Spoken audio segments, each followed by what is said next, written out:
লেবুর বন পুটিচড়া থেকে জানাই সবাইকে স্বাগতম।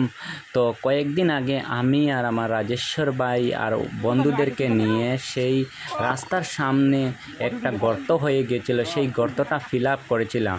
আমাদের সামর্থ্য হিসাবে ফিল আপ করেছিলাম। সেই গর্তটা ভেঙে গিয়েছে। এখন দুধ পাতিলের ব্যবসায়ী বাবুল দাস উনি সেই গর্তটা পাথর দিয়ে ফিল আপ করতেছেন। ওনাকে অসংখ্য ধন্যবাদ এভাবে গর্তটা ফিল আপ করার জন্য। আমরা ছোট্ট কন্টেন্ট ক্রিয়েটার হইতে পারি, কিন্তু এই ছোট্ট ছোট্ট কাজ যেন আমরা দেখাইছি আজকে আরান্দার লগে আজকে শশাঙ্ক হাকু আরও দুইজন মানুষ যেন তারা জোগাড় করে তারা নিজের টাকা দিয়া তারা বোল্ডার কিনিয়ে আনিয়ে যেন গাতাটা বড়ের তারারে অনেক অনেক ধন্যবাদ। আর রাজেশ্বর আছে ভাই, রাজেশ্বরেও সেম আগে আমরা কাজ করছিলাম ভাই। রাজেশ্বর ভাই কো আগের ভিডিও দেখাইছিলাম যে আমরা মাটি দিয়ে বসছি, বরানির পরে এটা লইয়া বেজান সমালোচনা হয়েছে যে আমরা বালা করে বসছি না, কিন্তু আমরা জিনিসটা সামাজিক মাধ্যমে মানুষের নজরে আনার চেষ্টা করছি।